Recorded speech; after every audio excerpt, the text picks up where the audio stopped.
The mud in eastern Ukraine does not care what century it is. In the fields around Avdiivka, around Bakhmut, around the shattered tree lines of the Zaporizhia front, soldiers dig. They dig zigzag trenches that never run straight for more than a few meters. They build angled earthworks that jut outward into arrowhead points. They lay overlapping fields of fire so that no attacker can approach one position without being shot from two others. And almost none of them know that the geometry keeping them alive was worked out in France more than 340 years ago by a man who never fired a rifle, never saw a drone, and died in 1707. His name was Sébastien le Prestre de Vauban. He was a military engineer under King Louis XIV, and by the time he finished his career, he had personally directed roughly 50 sieges, designed or rebuilt more than 160 fortresses, and written down a mathematics of defense so precise that armies stopped guessing how long a fortified city would hold and started calculating it to the week. What almost no one outside a handful of war colleges will tell you is that the front line in Ukraine right now, the longest sustained line of trench warfare Europe has seen since 1918, is being fought according to principles that Vauban would recognize on sight. So how does a doctrine designed for stone walls and cannonballs end up deciding a war fought with satellites and first-person view drones? How does a 17th century Frenchman reach across 3 centuries and shape the survival of a 19-year-old conscript outside Kupiansk? In the next 20-some minutes, I'm going to answer that completely. I'm going to show you the exact geometric problem Vauban solved that no commander before him had cracked. I'm going to walk you through the single mathematical formula he used to predict, to the day, how long a fortress would resist a siege, and why that same math is now being run on Ukrainian defensive belts. I am going to explain the specific reason a straight trench gets a squad killed and a zigzag one keeps them alive, a reason that is identical in 1673 and in 2024. I am going to show you the 3 modern weapons that everyone assumed had made fortification obsolete, and why each one has quietly made Vauban more relevant, not less. And I am going to end on the uncomfortable conclusion that the war colleges have been circling for 2 years now, the one that suggests the future of ground combat looks far more like the age of Vauban than like the age of the tank. There is also one part of this story that the economists and the cable news strategists have gotten badly wrong. They keep describing Ukraine's defensive strategy as something new, something improvised, a clever adaptation to drones.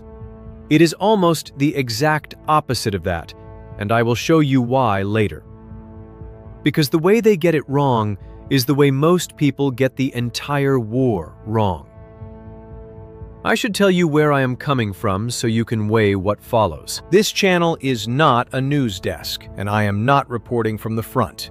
What I do is read military history closely, the primary engineering treatises, the siege records, the after-action accounts, and I trace how ideas survive from one century into the next.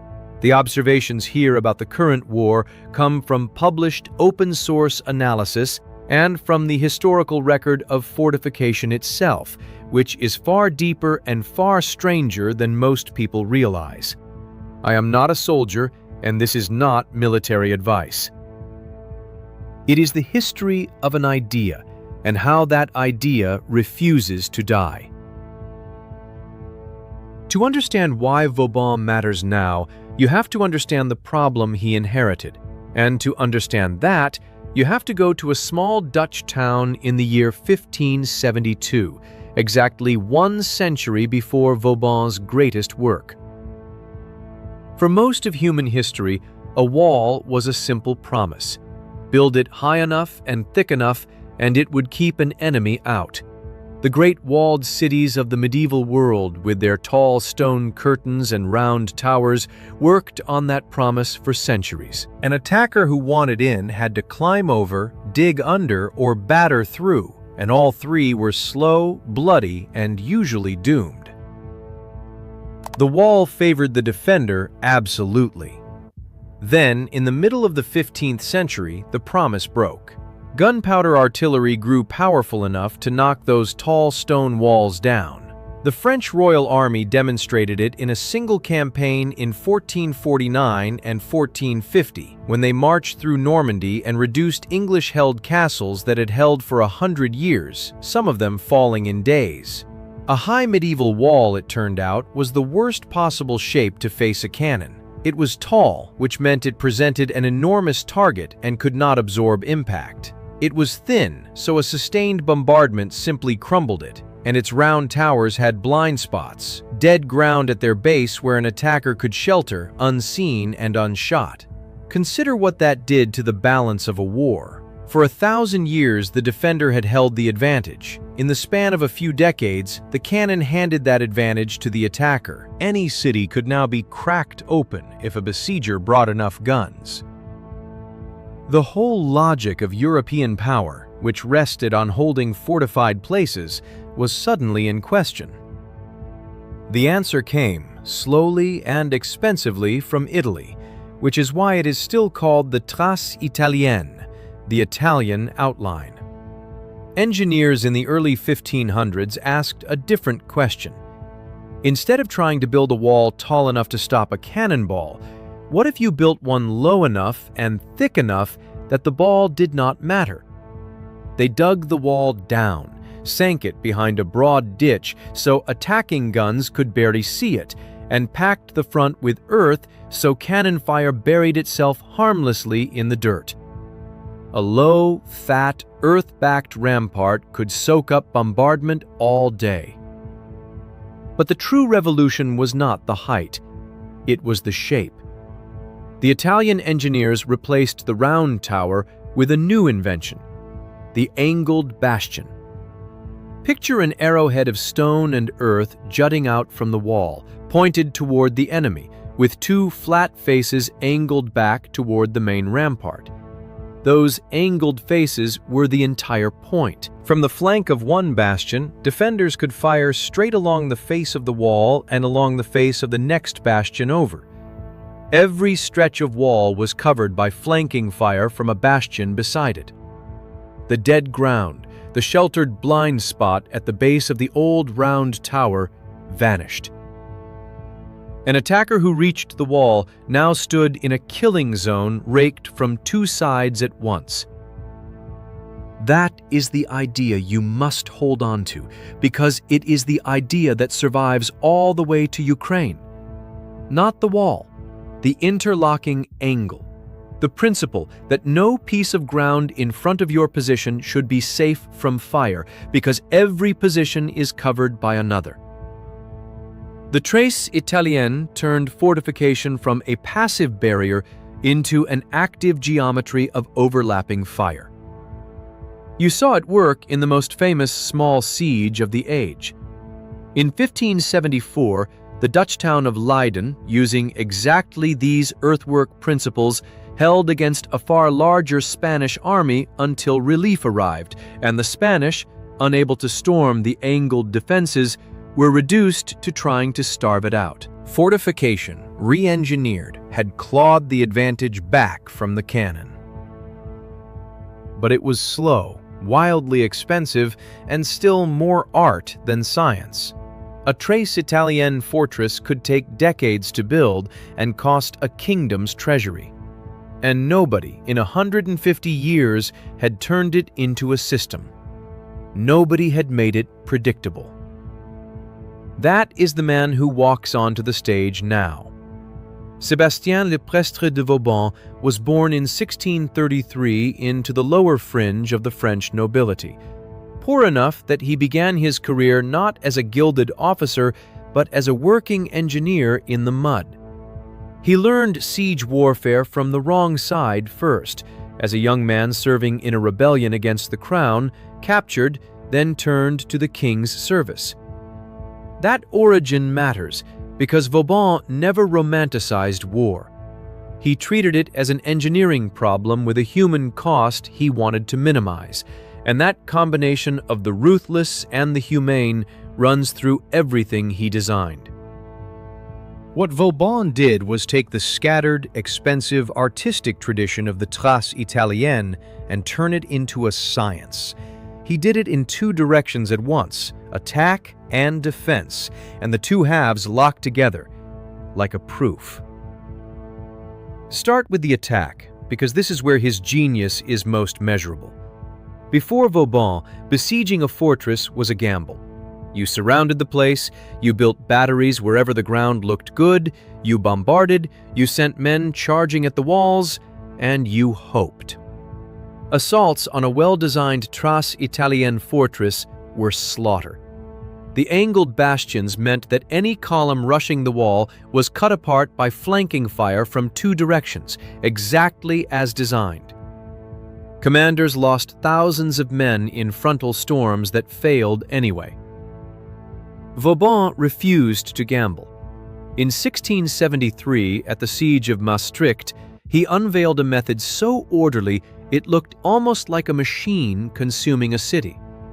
Instead of charging the walls, his men would dig toward them. They opened the first parallel, a long trench dug parallel to the fortress wall, just out of effective range of the defenders' guns, running around a section of the defenses. This gave the attackers a sheltered line to mass troops and place artillery. Then, from that first parallel, they dug forward, not in a straight line toward the wall, because a straight trench pointed at the enemy is a straight corridor for the enemy to fire down.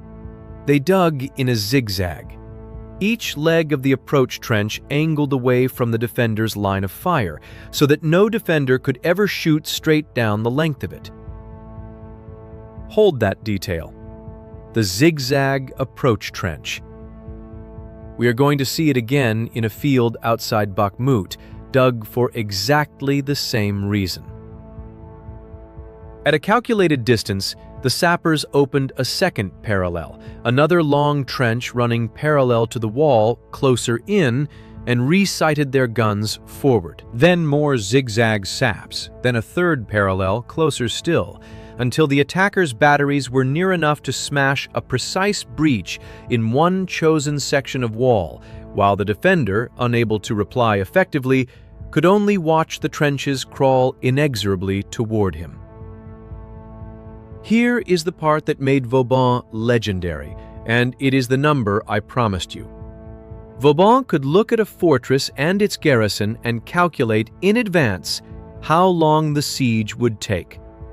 His method was so regular that the phases became predictable, and the estimate that came to bear his name held that a properly conducted siege of a standard fortress would take somewhere in the neighborhood of 48 days from the opening of the first trench to the surrender.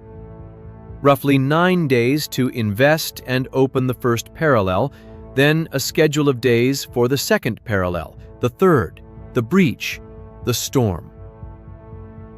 War, which had always been chaos, had been turned into a timetable. A king could now be told with real confidence that a given city would fall in about 7 weeks, and plan the rest of his campaign around it. That is not a metaphor for precision. That is precision. That is the thing no commander before him could offer. And the human calculation underneath the math was deliberate. Vauban's slow, methodical trench-by-trench approach cost enormous effort and time, but it saved lives, his own men's lives, because it replaced the suicidal frontal assault with a patient, sheltered advance. He is supposed to have said that he would rather spend gunpowder and shovels than blood. The engineer's timetable was also a mercy, and every soldier crawling a zigzag sap toward Bakhmut today is the inheritor of that mercy, whether he knows the name or not. Now turn the proof over to the defensive side, because Vauban did both. Having perfected the art of taking fortresses, he perfected the art of building ones that were as slow as possible to take. He rebuilt France's borders into a defensive system, a double line of fortresses that a later marshal called the pré carré, the dueling field, arranged so they supported one another and so that an invading army could not simply slip between them without leaving fortified enemies in its rear. He layered his defenses in depth. In front of the main bastioned wall, he added outworks, detached defensive positions, so that an attacker had to fight through one line, then another, before ever reaching the core. Every layer forced the besieger to restart the whole patient process of parallels and saps.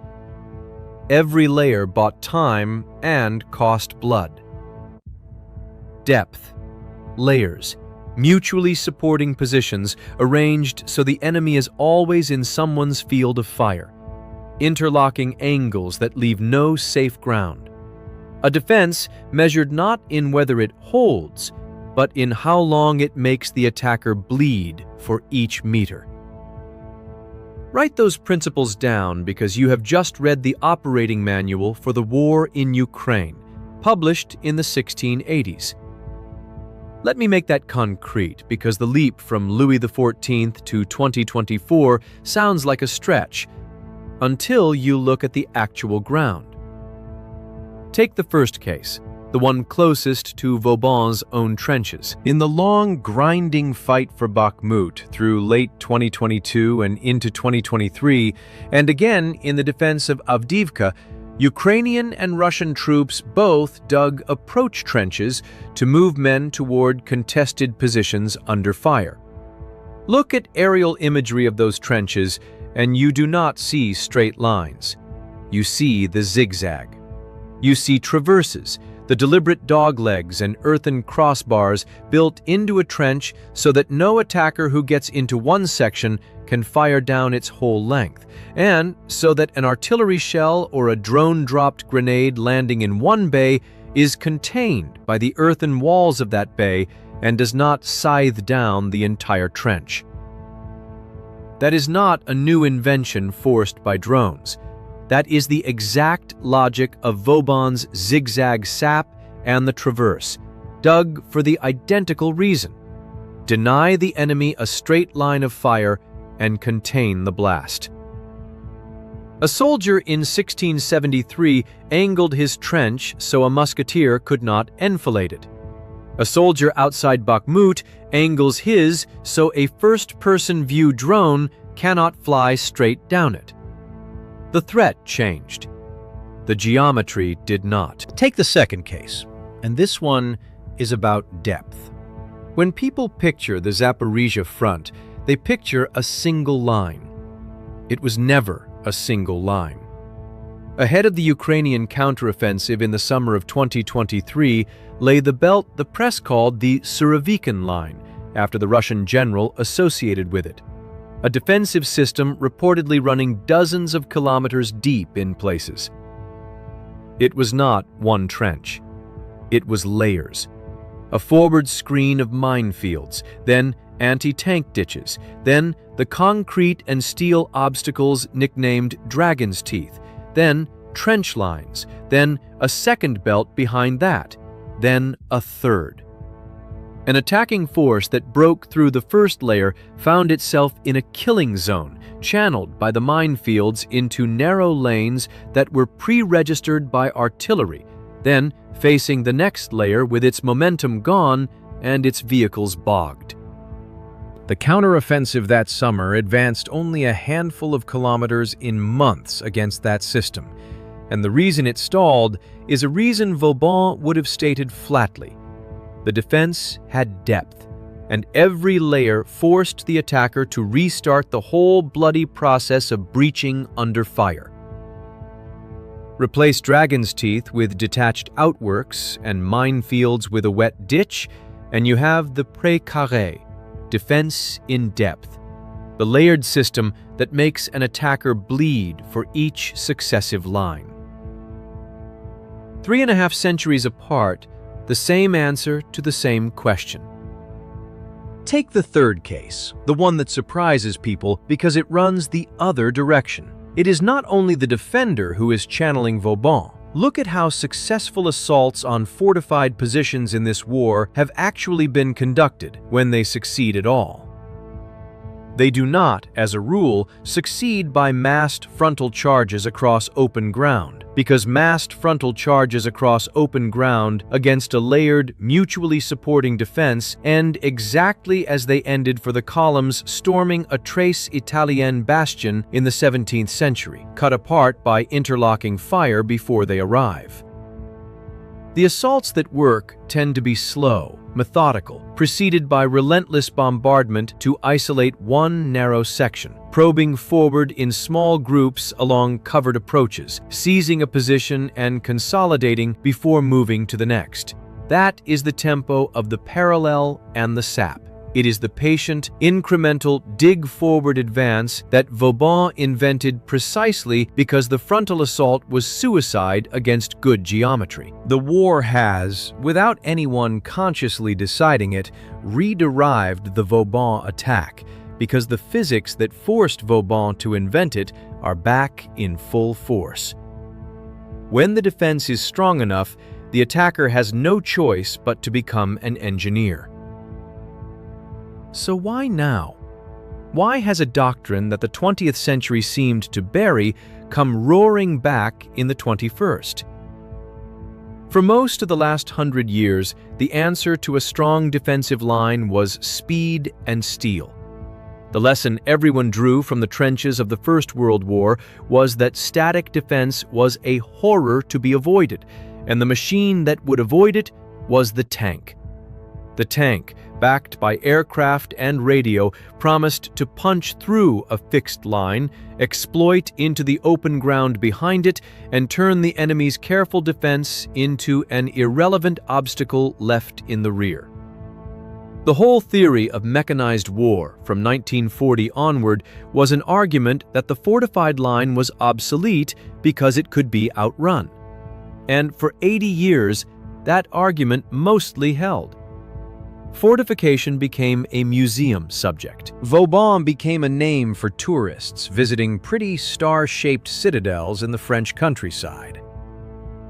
Now look at the three modern weapons that everyone assumed had made fortification even more obsolete, and watch each one do the opposite. The first is the drone, specifically the cheap reconnaissance drone and the first-person view attack drone. The assumption was that persistent overhead surveillance would make hiding impossible, and that if you cannot hide, you cannot fortify. The reality has been the reverse. Constant drone surveillance means that any vehicle, any group of men moving in the open is seen within minutes and struck within minutes. Massing armor for a breakthrough, the very thing the tank was supposed to do, now means presenting a concentrated target to loitering munitions and artillery before you reach the enemy line at all. The drone has not made cover obsolete, it has made cover mandatory. The only way to survive on that battlefield is to be dug in, dispersed, and under overhead protection, which is to say, fortified. And the fine-grained geometry of the trench, the traverse, the dogleg, the overhead cover matters more than ever, because the threat is not just a bullet fired flat along the trench, but a small drone trying to fly into it. Vauban's principle that no ground should be safe and no line should run straight is now enforced by a machine he could never have imagined, and it holds tighter than before. The second is precision artillery and the guided munition. The assumption was that if you can hit any point on the map precisely, walls and trenches are pointless because the shell will simply find the man in the hole. But precision cuts both ways. Precision fire from the defender is what makes the layered belt lethal.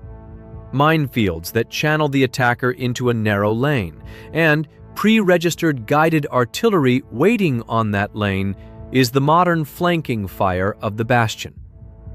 And against the defender, Precision munitions are expensive and finite, while a trench is cheap and endless. You can dig faster than an enemy can afford to precisely bombard every meter of your digging. Depth defeats precision the same way it defeated the cannon, by making the attacker do the expensive, exposed work over and over, layer after layer.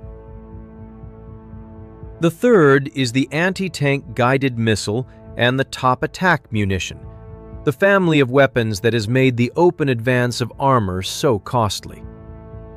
This is the one that truly closed the 20th century's escape hatch. The tank was the answer to the trench. These weapons are the answer to the tank. When advancing armor in the open can be destroyed at long range and from above, the great promise of mechanized war, outrun the fixed defense, collapses. If you cannot safely mass and race your armor through the line, then you are back to fighting for the line itself, meter by meter, and fighting for a line, meter by meter, is siege warfare. It is Vauban's world.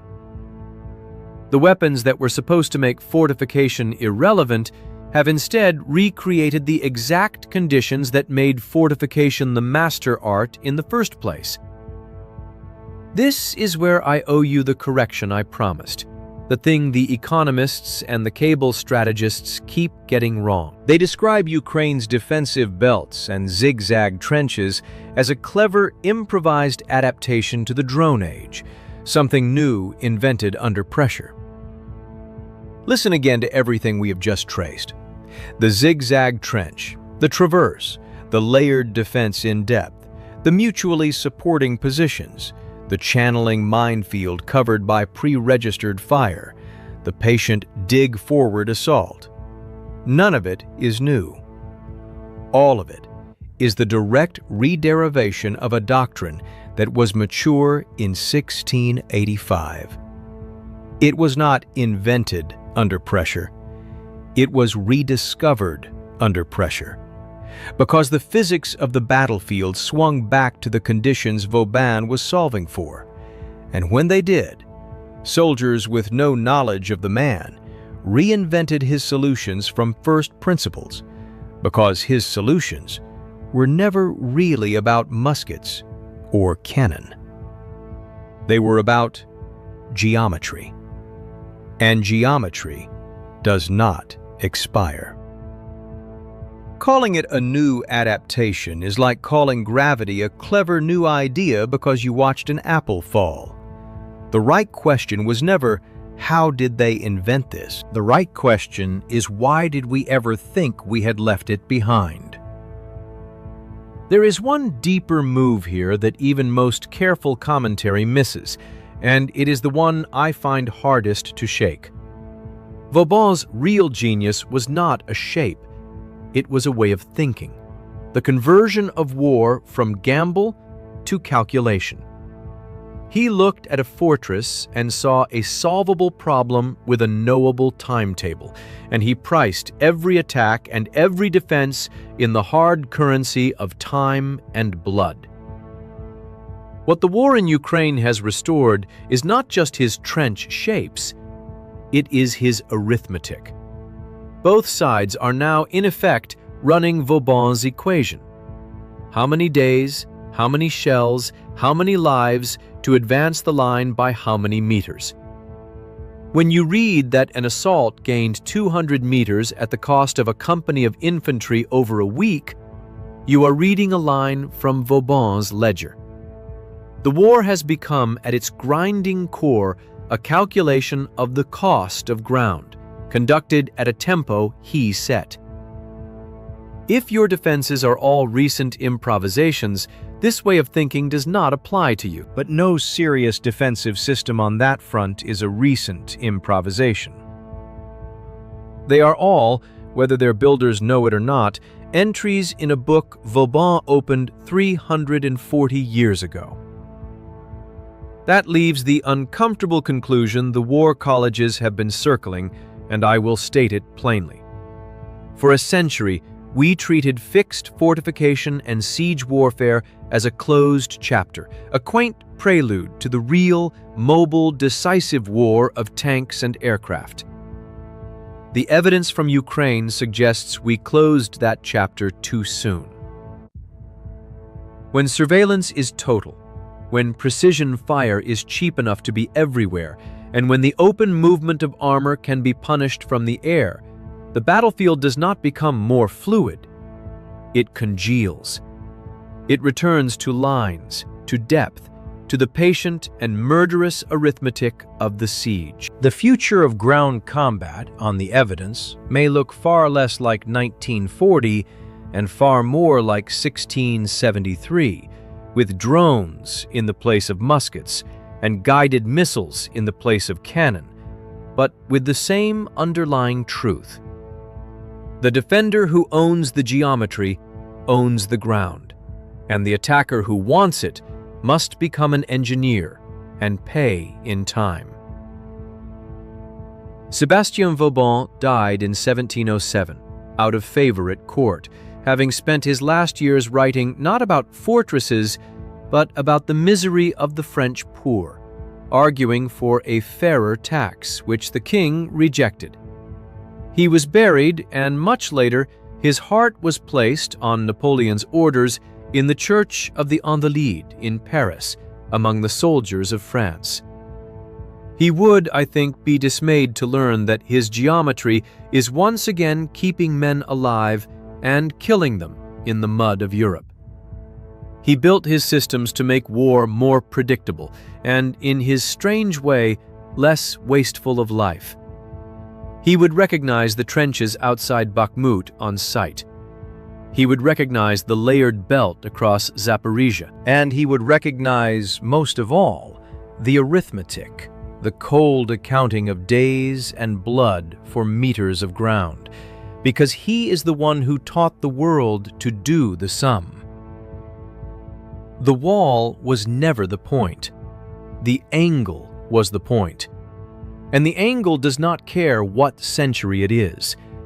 If this is the kind of history you want more of, the kind that traces an idea across 3 centuries to show why it still decides the present, subscribe and stay with the channel. If this one made you see the war or Vauban differently, leave a comment with the fortress or the battle you want examined next. I read them, and the best of them become the next film.